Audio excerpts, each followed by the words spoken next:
Hey YouTube, welcome back to a brand new Animal Crossing video. It's that time of the month where we look ahead to the next and break down all of the latest updates and changes we can expect to see around the New Horizons island in June. Now, being the start of a new season, June is a surprisingly busy month with a bunch of new activities to look forward to, from month-long events to shark season, for example, which is always fun. So if you're looking forward to the summer in Animal Crossing New Horizons, be sure to leave a like on the video as it helps out a bunch, and let's jump straight in.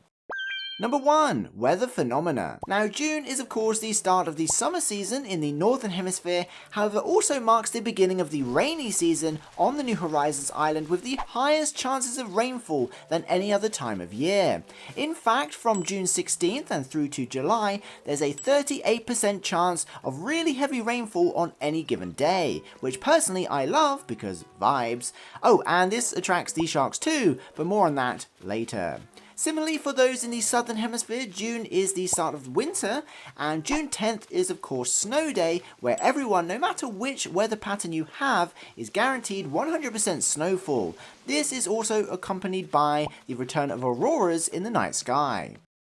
Number 2. Seasonal items. Next up, June is packed with a bunch of seasonal events this year. However, one big change compared to last year is that it's actually 2 less. This year, June only has 5 seasonal events rather than 7 like previous years, including International Children's Day, Wedding Season, Father's Day, and either the Summer Solstice or Winter Solstice, depending on your hemisphere. International Children's Day takes place from June 1st through to June 15th and introduces the homemade cape and homemade crown. Father's Day takes place for the entire month of June and introduces the Thank You Dad mug and Thank You Dad apron. The Summer Solstice for those in the Northern Hemisphere takes place from June 15th through to June 21st and introduces the sunflower crown, the sunflower rug, the sunflower glasses and the maypole. The Winter Solstice for those in the Southern Hemisphere takes place June 15th through to June 21st and introduces the midwinter sweater, the Aurora wool, the bathtub with yuzu and the Tangian. And finally, the wedding season, that also runs for the entire month of June, introduces the nuptial bell, the nuptial door plate, the nuptial ring pillow and the flower petal basket. All of these seasonal items can be purchased from the Nook Stop. And in case you're wondering, the 2 missing events are the Dragon Boat Festival and the Dano Festival, that actually fell entirely in May this year. Number 3. Wedding season. Now, as we mentioned, June is the wedding season, however is much bigger than a few seasonal items. From June 1st, over on Harv's Island, both Reese and Cyrus host a month-long wedding season event in honor of their wedding anniversary. The wedding season event is by far the largest event in the entire game, and the goal is to decorate Harv's cabin in honor of the celebration and unlock wedding-themed items. In short, the idea is to decorate the cabin inspired by the theme of the day and earn exclusive wedding-themed items as well as limited-time heart crystals, which can then be used to purchase even more wedding-themed items for your own collection. The event does run every day, but is entirely optional, as you don't actually need to do it every day in order to complete the wedding series. Also, you should know several limited time wedding clothing items are also available from the Able Sisters throughout June, alongside the wedding season event and the wedding seasonal items, so absolutely massive furniture sets. Number 4. Seasonal materials. Now, before we look at something really cool that I guarantee you didn't know if you're new here, we have to highlight the seasonal crafting materials that are available throughout the month of June. In the Northern Hemisphere, it's out with the young spring bamboo materials and items, and in with summer shells that can be found on beaches from June 1st through to the end of August. As you'd expect, their corresponding recipes can be found during this time too. Folks in the Southern Hemisphere move into winter in the middle of June, so both acorns and pine cones continue to be available for a little while longer. However, once Snow Day arrives, snowflakes and their DIY recipes can be encountered alongside Snow Boy too.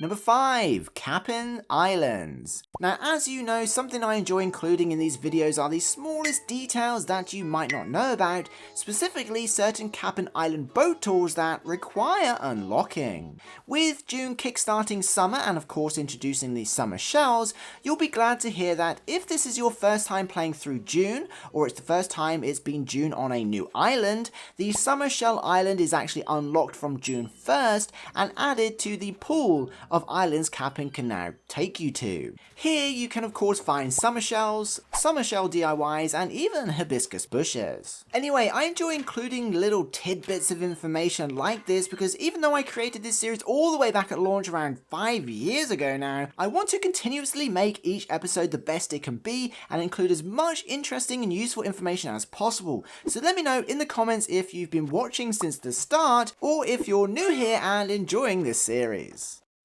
Number 6. Special items. Moving on, June is of course the start of the summer season and one of those seasons where Nook's Cranny adds some special items that are only available during that season. In the Northern Hemisphere, Nook's not only displays summer themed decorations, which is refreshing to see, but also stocks the surfboard and the retro fan items. These will be present for the entirety of summer and the variation you get is based on your island type and airport color I think, although they can of course be customized at Halves Island anyway. Similarly, for those in the Southern Hemisphere, Nook's Cranny displays winter themed decorations and stocks the round space heater and celebratory candles. Number 7. Clouds. Now, another small detail I've enjoyed including in my monthly update series is of course these more subtle changes of the clouds that we can see around the New Horizons island. Unfortunately, it's pretty boring for those of us in the Northern Hemisphere because thin clouds stop spawning at the end of May with no special clouds taking their place until July. I think this is mostly because of the rainy season and heavy rainfall. However, in the Southern Hemisphere, from June 1st, both cirrus and cirrocumulus clouds are replaced with billow clouds, which continue to spawn throughout the winter.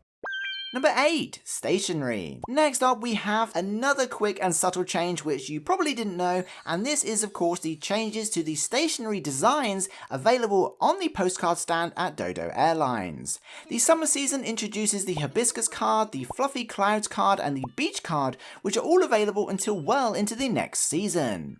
Of course, for those in the Southern Hemisphere, the winter season introduces the winter equivalent designs too. And that's not all because both hemispheres add the Father's Day event card, which is also available for a limited time. Again, mailing villagers and friends is super underrated, so if you've ignored the postcard stand up until now, definitely check out the new designs. Number 9. Bug-off. Now, despite being a busy month, June also makes room for the start of the Bug-off season for islands in the Northern Hemisphere. This year, the first summer Bug-off takes place June 28th, which is much later than last year, and sees Flick stop by the plaza to host the event. I'm sure you know what the Bug-off is by now, but the goal is to catch as many bugs as possible and earn some awesome prizes including the butterfly backpack, the ladybug rug, and the termite mound, amongst others. Don't forget the bronze, silver, and gold trophies are also available for taking part, so even if this isn't your first Bug-off, it's a great opportunity to earn a different kind of trophy. Number 10. Bushes. Moving on, yet another super tiny detail that I enjoy including in these videos are the changes to the bushes, because I know many of you tailor your builds and bush designs based on the current season. In the Northern Hemisphere, pink and white azalea bushes stop flowering, and blue and pink hydrangeas bloom in their place for the first half of the summer season. Plumeria bushes will also begin blooming from June 1st for the entire summer season. Similarly, holly bushes continue to flower in the Southern Hemisphere until a little after Snow Day, when red and pink camellia bushes bloom in their place for the rest of the winter season. Number 11. Shark Season. Now, one of the most exciting things to occur in June, outside of the events and unlocking new Kapp'n Islands, is of course the shark season. Thanks to the rainy season and the increased chances of heavy rain, the New Horizons island will see the larger finned fish begin to spawn. These include the saw shark, the hammerhead shark, the great white shark, the whale shark, and even the suckerfish. All of these sharks have large fish shadows and expose their fins out of the water. Although they arrive during the rainy season and are more common in the rain, they can be encountered for the whole of the summer season. I should point out that if you're a newer player, sharks may not spawn straight away because some fish can't be encountered until you've caught a certain amount. For example, sharks won't spawn even in the heavy rainfall until you've caught 50 other fish, which is something I always forget until researching for these videos. Number 12, Critters. Of course, we can't make a monthly changes video without highlighting some new bugs, fish and deep sea creatures that can be encountered as we enter a new season. Now, we've already covered the shark season, but there's actually 25 new critters that can be encountered in June, including the Goliath beetle, the giant snakehead and the abalone, just to name a few. Similarly, the southern hemisphere sees 9 new critters that can be encountered, including the dung beetle, the stringfish and the lobster, amongst others. This number is of course much lower because of the snow and the winter season. So as always, a great opportunity to double check your Critterpedias and make sure you've donated everything you need to Blathers. If you made it to this point in the video, be sure to post shark in the comments just to let me know you did, and be sure to include whether you knew about unlocking Kapp'n Islands or the new stationary, for example, and what you're most looking forward to next month. I'd love to know. Thank you to the Patreon and channel members for supporting this content. I'll see you in the next one. Peace.